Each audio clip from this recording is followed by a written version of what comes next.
আপোনালোকৰ মাধ্যমত এটা কথা ক'ব বিচাৰিছোঁ, অসমৰ যিজন মুখ্যমন্ত্ৰী তেওঁ মানৱতা বিৰোধী মুখ্যমন্ত্ৰী, তেওঁ সংবিধান বিৰোধী মুখ্যমন্ত্ৰী, তেওঁ সংবিধান নামানে, তেওঁ মানসিক ভাৰসাম্য হেৰুওৱা এজন মুখ্যমন্ত্ৰী, তেওঁ এটা পাগল মুখ্যমন্ত্ৰী। অসম তথা ভাৰতবৰ্ষৰ ইতিহাসত যদি আপোনালোকে লক্ষ্য কৰে তেনেহ'লে দেখা পাব যে তেওঁৰ নিচিনা নিৰ্লজ্জ, তেওঁৰ নিচিনা অপদাৰ্থ, তেওঁৰ নিচিনা বেকাৰ মুখ্যমন্ত্ৰী আৰু দ্বিতীয়টো নাপাব। সেইকাৰণে আমি আজি আপোনালোকে দেখিছে তেখেতৰ প্ৰতিমূৰ্তি ইয়াত দাহ কৰিছোঁ। কাৰণটো হ'ল যে তেওঁ কেনেকৈ সাহস পালে যে ৰাইফলৰ সন্মুখত মিয়া মুছলমান বা সংখ্যালঘু মুছলমান কৈ টাৰ্গেট কৰি গুলি ফুটাই আছে। তেওঁ কি বুজাব বিচাৰিছে? অকল মিয়া মিয়া কৰিলেই দেশৰ মানে উন্নতি নহয়। বিজেপি চৰকাৰৰ এই মুখ্যমন্ত্ৰী যিদিনাৰ পৰা গদিত বহিছে সেইদিনাৰ পৰা মুছলমানসকলক টাৰ্গেট কৰি লৈছে। তেওঁ সকলো সময়ত মুছলমান বিৰোধী কথা বাৰ্তাবোৰ মানে কৈ আছে, তেওঁ সকলো সময়ত মুছলমানক হাৰাশাস্তি কৰি আছে। তেওঁৰ মুখৰ মৰা এনেকুৱা মানে বাক্য ওলোৱা হয় যে মিয়াসকলৰ 5 টকা যদি ৰিক্সা ভাড়া হয় তেনেহ'লে তাক 4 টকা দিব। ইতিমধ্যে অসমৰ ৰাইজে প্ৰমাণ কৰি দিছে যে তেওঁৰ কথাত কোনো মানুহে উঠা বহা নকৰে। 5 টকা ভাড়া হ'লে 10 টকা দিয়া আৰম্ভ কৰিছে, 10 টকা হ'লে 20 টকা দিয়া আৰম্ভ কৰিছে। ইয়াৰ মাধ্যমত আমি মুখ্যমন্ত্ৰী হিমন্ত বিশ্ব শৰ্মাক সকীয়াই দিছো, এতিয়াও সময় আছে, পদত্যাগ কৰক, নহ'লে অনাগত দিনত আপুনি অসমৰ বুকুত ভয়ংকৰ আন্দোলনৰ মুখামুখি হ'ব লাগিব।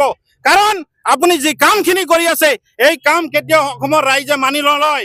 অসমৰ সংখ্যালঘু কওক, সংখ্যাগুৰু কওক, সকলোৱে ইতিমধ্যে অতিষ্ঠ হৈ গৈছে তেখেতৰ বক্তব্যৰ ওপৰত, তেখেতৰ আচাৰ ব্যৱহাৰ, তেখেতৰ কথা বাৰ্তাৰ ওপৰত ইতিমধ্যে বিভিন্নজনে মানে অতিষ্ঠ হৈ পৰি বিভিন্ন আদালতত গোচৰ তৰিবলৈ আৰম্ভ কৰিছে। গতিকে এতিয়াও সময় আছে, মান সন্মান থাকোঁতে অসমৰ মুখ্যমন্ত্ৰীয়ে পদত্যাগ কৰিব লাগিব, নহ'লে অনাগত দিনত তেওঁ কিমান মান সন্মান হেৰাব লাগিব তেওঁ ভাবি চিন্তি ওলাব নোৱাৰিব। গতিকে সময় আছে, এতিয়াও পদত্যাগ কৰক, অসমৰ জনগণক, অসমৰ ৰাইজক শান্তিত থাকিব দিয়ক।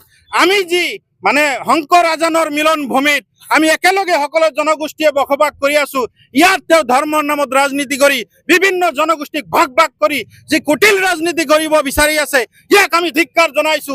আৰু মুখ্যমন্ত্ৰী ডাঙৰীয়াক কৈছো, অনাগত দিনত যিকোনো কথা বাৰ্তা কোৱাৰ আগত কমচে কম ষ্টাডি কৰি ল'ব।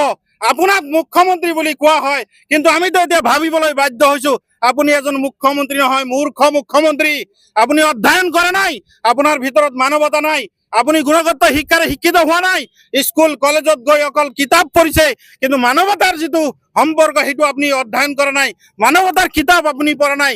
গতিকে মানৱতা শিকক, তাৰ পিছত আপুনি নেতৃত্ব দিবলৈ আহক। আপোনালোকে জানে যে অসমত বিভিন্ন ধৰ্ম, ভাৰতবৰ্ষত বিভিন্ন ধৰ্ম বসবাস কৰি আছে। কোনো এটা ধৰ্মত এনেকুৱা কোনো মানে কথা নাই যে এটা ধৰ্মই আন এটা ধৰ্মক ঘৃণা কৰিব লাগিব, এটা ধৰ্মৰ মানুহে আন এটা ধৰ্মক অত্যাচাৰ কৰিব লাগিব, এনেকুৱা কোন ধৰ্মত লিখা আছে? আমি জানো তেওঁ যি ধৰ্মৰ পৰা বিলং কৰে সেই ধৰ্মৰ কিতাপতো তেনেকুৱা ধৰণৰ ঘৃণাৰ কোনো কথা লিখা নাই। তথাপিও তেওঁ নিজে ইচ্ছা যি ইচ্ছা তাকে কৈ অসমখনক পৰিৱেশ বিনষ্ট কৰিবলৈ ওলাইছে।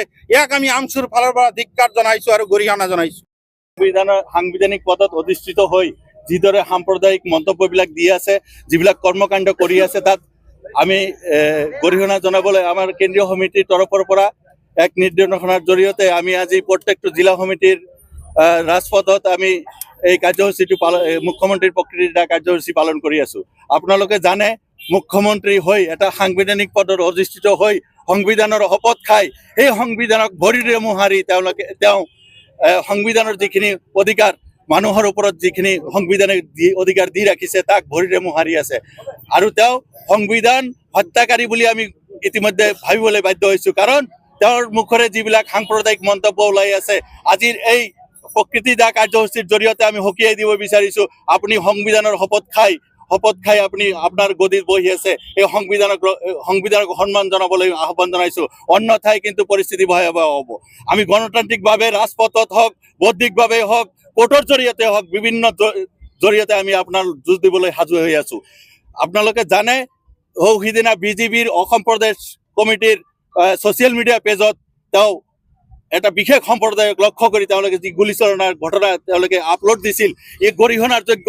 আপোনালোকে আমি সকলোৱে ভাবিবলৈ বাধ্য হৈছো, বিজেপি চৰকাৰ তথা বিজেপিৰ প্ৰত্যেকজন মানুহে এই আমাৰ ধৰ্মীয় সংখ্যালঘু মানুহখিনিক এক তিলে তিলে মাৰাৰ যি ব্যৱস্থা কৰিছে তাৰ প্ৰতিবাদ আমি সদায় সদসম সংখ্যালঘু আমছুৱে যিকোনো প্ৰকাৰে আমি প্ৰতিহত কৰিম আৰু ইয়াৰ প্ৰত্যুত্তৰ আমি দিম।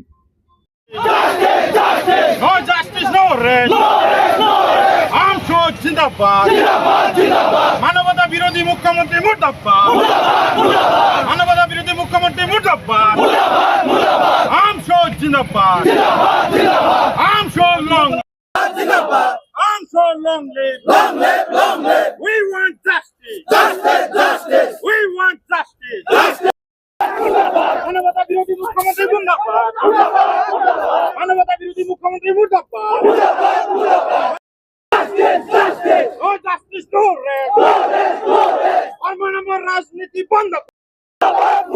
গণতন্ত্র হত্যাকারী মুখ্যমন্ত্রী মুর্দাবাদ। গণতন্ত্র বিরোধী মুখ্যমন্ত্রী হিমন্ত বিশ্ব শর্মা মুর্দাবাদ। হিমন্ত বিশ্ব শর্মা মুর্দাবাদ। গণতন্ত্র বিরোধী মুখ্যমন্ত্রী মুর্দাবাদ। হিমন্ত বিশ্ব শর্মা হয়। বিহার সরকার মুখ্যমন্ত্রী মুর্দাবাদ।